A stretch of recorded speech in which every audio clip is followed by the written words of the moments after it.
All right, Brickmaniacs, welcome back to Brickmania TV. We have a freshly sheared episode for you today.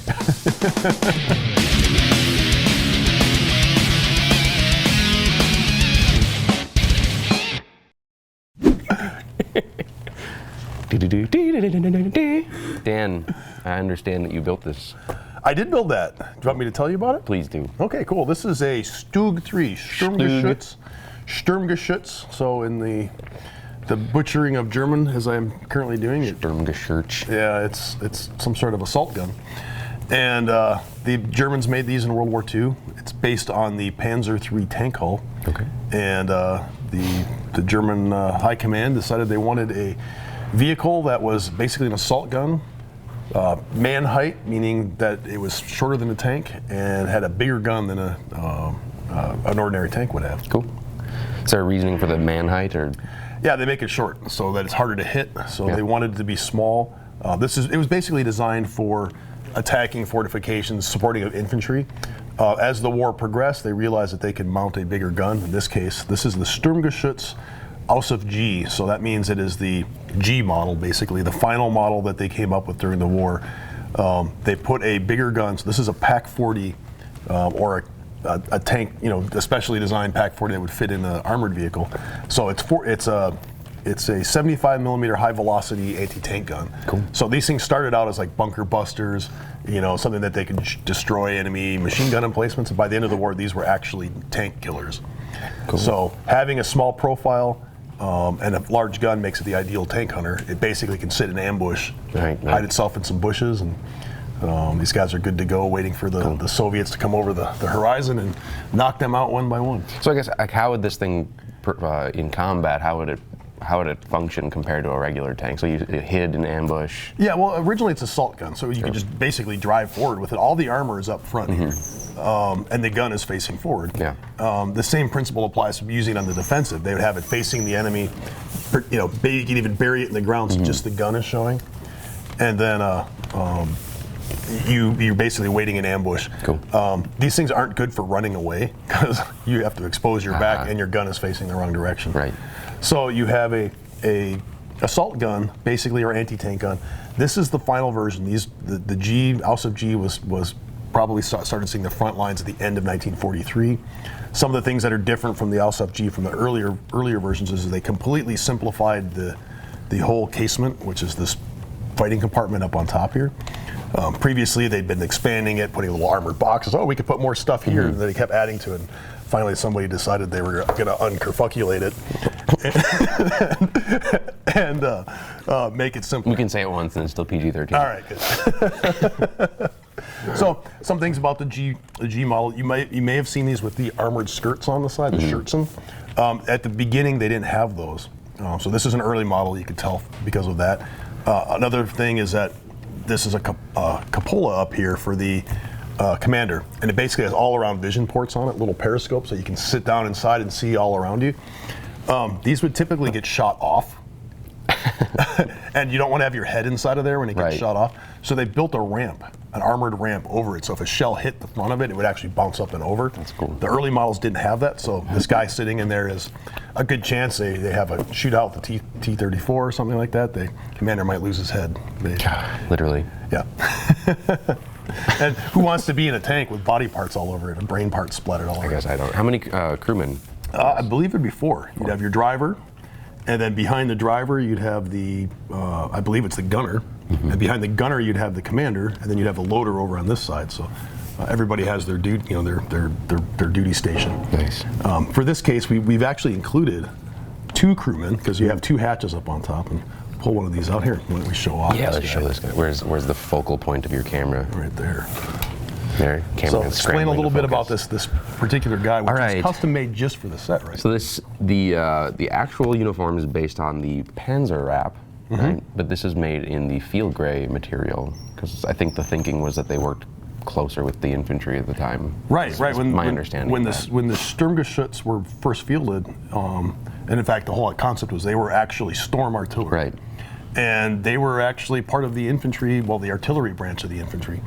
So they weren't Panzer commanders, Panzer crewmen. They were actually, mounted infantry, mounted artillerymen. Yeah. I guess some other differences were these jumbo pockets on the wrap and then on the trousers. I think the guys would take them off a lot of times in the field because they were annoying. But yeah, the pockets were only for like the really popular guys, so they kept their trading cards and their autographs in those pockets. And then the other ones that weren't so popular, they just took the pockets off. Chocolates and yeah. So I completely made that up. That's totally fake. But everything else, the pockets there aren't a ton of photographs showing the pockets, so I'm guessing it was just a short run of the uniforms that had them. Yeah. Either that or only like the really special guys got them. Maybe, yeah. So guys that lost things and drop stuff all the time. Like when your mom sews your. No, these are the elite guys. They're the cool guys. Yeah. They're not the clumsy guys. Maybe they are the clumsy guys. Yeah. They sent the clumsy guys. They sent them the lesser vehicles like the Hetzers and the. So I guess how was this on the battlefield? Well, the Sturmgeschütz. I mean, they actually ended up making more of these than they did of the tanks, the gun tanks. Okay. And towards the end of the war, it's simpler to make, cheaper to make. They don't have this revolving turret. Plus, the Panzer III. It started out the war as a tank hunter. It had a small turret with a small gun. And that gun was powerful enough to knock out any other tank. It was like a high velocity, small barrel gun. Mm-hmm. Then they started to realize they run into some of these bigger Russian tanks, and that puny little gun that was on the Panzer III, couldn't do anything. It was totally ineffective against the heavier Russian tanks like the T-34 or KV-1. So when they started using these, they started upgunning the Sturmgeschütz. Could still take this new Pak 40, long barrel Pak 40, which they were using in the Panzer IV tank, slightly bigger tank. They found this had better armor. A lot of characteristics of the Sturmgeschütz were better than the Panzer IV. So, and not only that, but easier to make. Cool. So these went into high production. Some other specific characteristics of the G model would be the fact that they flattened out the back of the casement here, and it would have tracks stored on the back. This is the first vehicle to have the shield for the MG34, well in this case MG42. Is it the first vehicle, like? The first of the Sturmgeschütz series. Yeah, it wasn't the first vehicle ever to have a machine gun. But the first of this line of vehicles to get a shield for the. They waited until the end of the war to do that. Well, the loader kept getting sawn in half, so they figured they better put a shield on there. At least only the top of his head gets taken off. Okay, that's good. That's also not true. But we do have an MG42. That was typical. They did not have an MG34, which the tanks had, because guys in tanks, they spend more money on. Right. And these guys, they're like, man, they're. So that's the dumbed down gun. Yeah. Right. Yeah, don't know why. There's some sort of hierarchy going on there, which I guess was typical in not just Nazi Germany, but every military. Yeah. So they get the short end of the stick, but they get this really cool looking vehicle. It is cool. And another thing they can say it's early, it has this box. This is the recuperator. So when the gun fires, it recoils into the tank or into the hull of the vehicle. Cool. There's recuperator cylinders in there, pushes the gun back out into its firing position. Oh, nice. And in the early versions, they didn't have a special. They call this a mantlet. They didn't have anything designed for it. It wasn't a fancy like streamlined mantlet like they had in later models. It just had a big ugly metal box with rivets all over it. It was kind of hideous looking. So we're trying to represent. Yeah, it's a square box. Yeah, it really looked like that. That's cool. That's cool. Any final features you'd like to point out? Well, of course, it has Brickmania track links. In this case, 1.5 wide. Let's see if we can. It doesn't really want to roll too well on this vinyl surface we have here. I'll take your word for it. Look. See. Yeah, do it on the carpet. It gets all full of carpet hairs and cat hairs and stuff.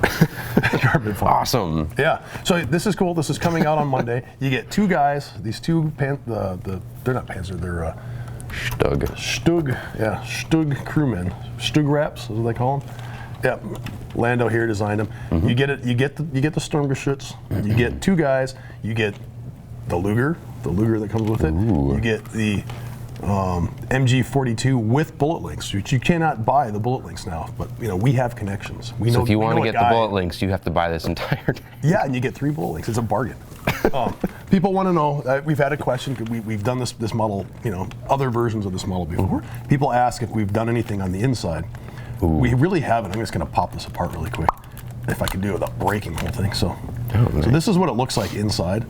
You can put a couple of guys in there. We left the details out, so there's not really any details inside. If you wanted to detail this, you certainly could. In fact, we were at World War Brick last week, and there's a kid who had one of these, and he had made a mount for this gun to actually make it swivel. It was pretty cool. Oh, so it does, in the real life, it does swivel a little? A little bit, yeah. Cool. There's a little bit of traverse left in there. Nice. But we left it blank. Just made it so it was sturdy, but yet you could play with it. I'm not a big fan of doing the interiors of tanks. I think people may I mean, it drives up the price, and you never see the inside unless you're going to take it apart. And you could just take apart one and show them that, and just detail one. But it's a waste of time and parts and money. Just do it yourself. It's cool. Yeah, I wouldn't do it. Okay, that is the episode. Yep. This is the StuG Ausf G, correct? Thanks for wasting the last 15 minutes of your life. No, that was a good 15 minutes or 5 minutes. Or well, you'll never get it back either way. Cool. All right, be sure to like, subscribe, and other social media buzzwords. This is the episode of Brickmania TV. Thank you. Yes, hashtag Winterline Bricks. We have books to back up our facts. We have tons of books. Look at all these books we have. This is not a fake tank. It is a real tank. All these books are hollow, Dan. These are the display models. Whoa, what are they awesome? Open it up, it's a blank page. So it's, it's a hollowed out book, and there's a Bible on the inside of it. Got a stupid with looking a gun on the inside of the Bible. Let's put a cannon on top of it. With wheels and everything on top of it. Look at that. Germans. Is that the no wonder they lost.